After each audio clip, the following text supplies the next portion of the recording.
নমস্কার, আমার নাম শুভঙ্কর দে। আজকে আমি যে কবিতাটা নিয়ে আলোচনা করব, কবিতাটির নাম ধর্ম। তোমরা ভাই বোনেরা এবারে 11 পরীক্ষা দিয়ে পাশ করে 12-এ উঠেছ, অর্থাৎ তোমাদের থার্ড সেম। তোমরা নিশ্চয়ই জানো যে তোমাদের এই সেমে বাংলাতে কয়েকটি কবিতা রয়েছে। সেই কবিতাগুলোর মধ্যে একটি হলো ধর্ম, কবি শ্রীজাত। কবির পুরো নাম শ্রীজাত বন্দ্যোপাধ্যায়। কবি অনেক দিন ধরে কবিতা লিখছেন। তাঁর এই কবিতা লেখার বিশেষ প্ল্যাটফর্ম হলো, মূল প্ল্যাটফর্মই হলো ফেসবুক। এরকমই 2015 সালে তিনি ফেসবুকে ধারাবাহিকভাবে 43টির মতো কবিতা তিনি রচনা করেছিলেন। কবিতাগুলোর কোনো নাম ছিল না, কিন্তু কবিতাগুলো এক একটি কবিতা, প্রতিটা কবিতার সঙ্গে একটি সূত্রে, একটি সুতোই গাঁথা ছিল। অর্থাৎ ধর্ম, মানব জীবন, এই সমস্ত বিষয় নিয়েই কবিতাগুলো ছিল। পরবর্তীকালে এই 43টি কবিতা নিয়ে তার একটি কাব্যগ্রন্থ প্রকাশ পায়। সেটির নাম হয় অন্ধকার লেখাগুচ্ছ।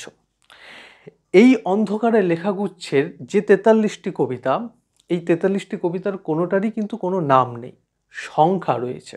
সেই সংখ্যাগুলোর মধ্যে 14তম যে কবিতাটি, অর্থাৎ 14 নম্বর যে কবিতাটি অন্ধকারের লেখাগুচ্ছ কাব্যগ্রন্থের মধ্যে অন্তর্ভুক্ত রয়েছে, সেই কবিতাটি পাঠ্য করা হয়েছে পশ্চিমবঙ্গ সরকারের তরফ থেকে 12-এর থার্ড সেমে, এবং কবিতাটির বিষয় অনুসারে কবিতার নামকরণ করা হয়েছে ধর্ম।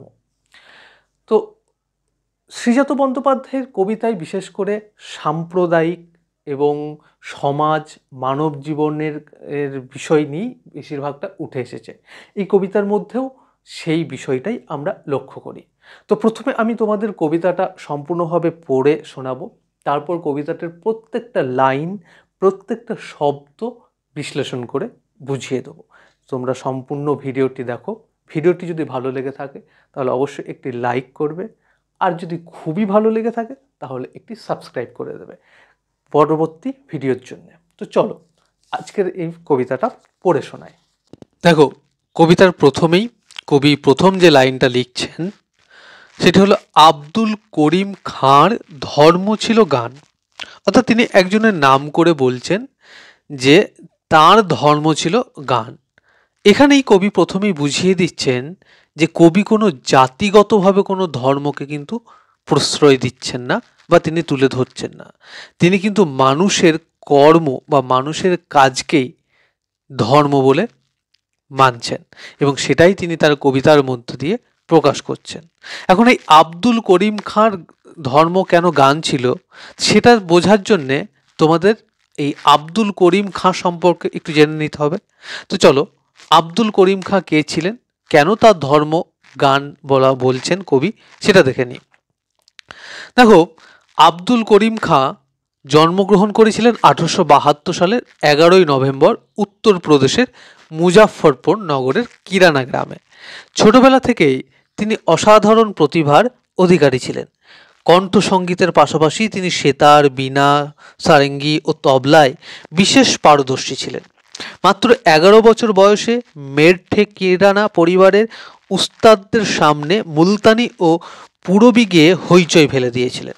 এর 5 বছর পরে মহীশূর দরবারের সারেঙ্গিবাদক হায়দার বক্স তাকে মহীশূরে আমন্ত্রণ জানিয়েছিলেন রাজ দরবারে দশেরা উৎসবে গান গাওয়ার জন্য। সেখানে গান গিয়ে সবাইকে মাত করে দিয়েছিলেন আব্দুল করিম। তার সরগমে কর্ণাটকী সঙ্গীতের প্রভাব ছিল। তাহলে তোমরা বুঝতেই পারছো যে এই আব্দুল করিম খাঁ একজন বিখ্যাত গায়ক ছিলেন, এবং যাকে মানুষ শুধুমাত্র কণ্ঠসঙ্গীত অর্থাৎ গায়ক হিসেবেই কিন্তু মনে রেখেছেন। অর্থাৎ তিনিও তার কাজ বলতে, তার ধর্ম বলতে একমাত্র গানটাকেই করে গেছেন। 2 নম্বর বাক্যে কি লিখছেন কবি, আইনস্টাইনের ধর্ম দিগন্ত পেরোনো। আইনস্টাইন কে তোমাদের আলাদা করে কিছু বলে দেওয়ার আর প্রয়োজনই পড়ে না। আলবার্ট আইনস্টাইন পৃথিবী বিখ্যাত একজন বিজ্ঞানী, যিনি একজন পদার্থবিজ্ঞানে 1921 সালে নোবেল পুরস্কার লাভ করেছিলেন। তাহলে তিনি কত সালে পুরস্কার লাভ করেছিলেন এটা একটু মনে রাখবে। আর তার যে আবিষ্কার, সেই আবিষ্কারের মধ্যে মূলত যেগুলো প্রধানতম সেগুলো হলো আপেক্ষিকতার তত্ত্ব এবং ভর শক্তি সমুল্যতার সূত্র, অর্থাৎ E=mc², যেটা পৃথিবী বিখ্যাত একটা আবিষ্কার আর সূত্র বলা হয়ে থাকে। তো এই ছিল তার সমীকরণ।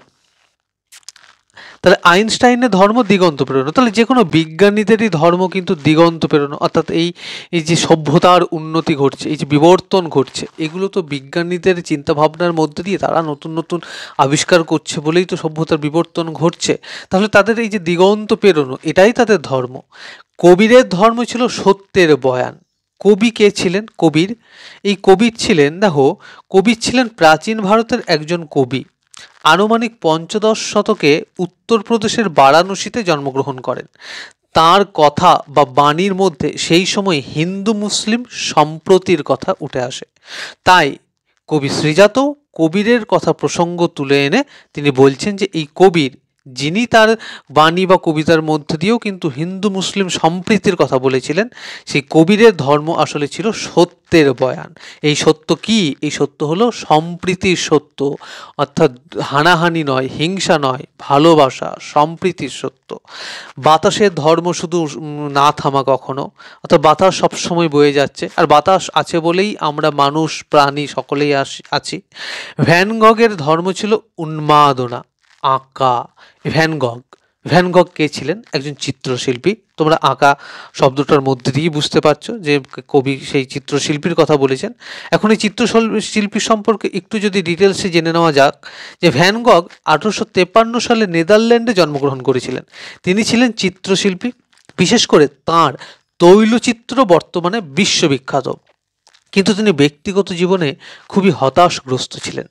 এক ধরনের মানসিক বিকাশ বা বিষাদ তাকে গ্রাস করেছিল, যে কারণে মাত্র 37 বছর বয়সে নিজেকে গুলিবিদ্ধ করে আত্মহত্যা করেন। কিন্তু মানুষ আজ তার আঁকা ছবির মধ্যেই তাকে কিন্তু মনে রেখেছেন। তাই ভ্যান গগের ধর্ম কিন্তু আঁকা ছিল। গার্সিয়া লোরকার ধর্ম কবিতার জিত। এখন এই যে কবিতার জিত, দেখো, আঁকার ধর্ম বা কবিতার জিত, আসলে যেটা মানে যে মানুষ বা যে শিল্পী যে কাজটা করে গেছেন বা যে কাজটা করছেন, সেটাই আসলে তার ধর্ম বলা হচ্ছে। অর্থাৎ যিনি কবিতা লেখেন, কবিতা লেখাই তার ধর্ম। যিনি গান করেন, গান করাই তার ধর্ম। যিনি আঁকেন, আঁকাই তার ধর্ম। তো এইটাকেই কবি আসলে ধর্ম বলে প্রতিষ্ঠা করতে চেয়েছেন। তো এই গার্সিয়া লোরকা সম্পর্কেও একটু জেনে নাও, যে গার্সিয়া লোরকা কে ছিলেন। গার্সিয়া লোরকার পুরো নাম ফেদেরিকো গার্সিয়া লোরকা। তিনি আধুনিক স্প্যানিশ সাহিত্যের অন্যতম কবি। তিনি স্প্যানিশ সাহিত্যে ইউরোপিয়ান বিপ্লব আনার চেষ্টা করেছিলেন। তার কবিতায় তিনি চিত্রকল্প ও কোলাজ এমনভাবে ব্যবহার করেছেন যেগুলোকে পরাবাস্তববাদী বলে ঘোষণা করা হয়। স্পেনে গৃহযুদ্ধ শুরু হয় 1936 সালে।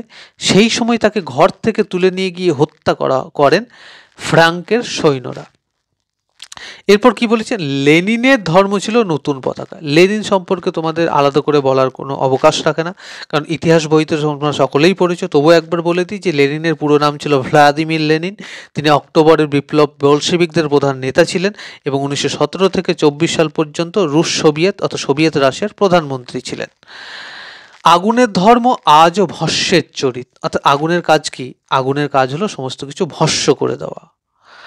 এত এত ধর্ম, কিন্তু একই গ্রহে থাকে। ওকে, সে তাকে আরও জায়গা করে দেয়। তবে কেন অন্য পথ ভাবায় তোমাকে? তোমার ধর্মের পথে কেন অপব্যয়? যে তোমাকে শিখিয়াছে দখলের কথা। অর্থাৎ এই যে এত এত ধর্ম, অর্থাৎ এই যে মানুষকে, মানুষের ভালোবাসার ধর্ম, মানুষের কাজ হলো মানুষের আসল ধর্ম। এই ধর্ম ছেড়ে তুমি কেন একটা জাতিগত ধর্ম নিয়ে পড়ে আছো? কেন হানাহানি করছো, হিংসা করতো? কেন মানুষ হয়ে মানুষকে হত্যা করছো? কবির আসলে এখানেই আপত্তি। কবি তাই বলেছেন যে ধর্ম তোমাকে দখলের কথা শেখায়, অর্থাৎ ছিনিয়ে নেওয়ার কথা শেখায়, মানুষকে হত্যা করার কথা শেখায়, যেন সে ধর্মই নয়, সে আসলে প্রাতিষ্ঠানিকতা। অর্থাৎ কোনো একটা নির্দিষ্ট প্রাতিষ্ঠানিকই কিন্তু তোমাকে বলবে যে ছিনিয়ে নেওয়ার কথা। বর্তমান সিচুয়েশন অনুযায়ী এই কবিতা তাই ভীষণভাবে প্রাসঙ্গিক। তোমরা সকলেই বুঝতে পারছো যে বর্তমানে কি ঘটেছে। তো সেইটার সঙ্গে তোমরা রিলেটও করতে পারবে। আজকের এই ভিডিওটিতে এই অবধি থাকলো। এর পরের ভিডিওটাতে এরই পার্ট 2 আসবে, যেখানে তোমাদের যে এমসিকিউ কোশ্চেন আসবে সেই এমসিকিউ কোশ্চেনে ঠিক এক্সাক্ট কী কী আসতে পারে সেই ইম্পর্টেন্ট কোশ্চেনগুলো আমি তুলে ধরে একটা ভিডিও করব। তোমরা অবশ্যই পার্ট 2 ভিডিওটা দেখবে।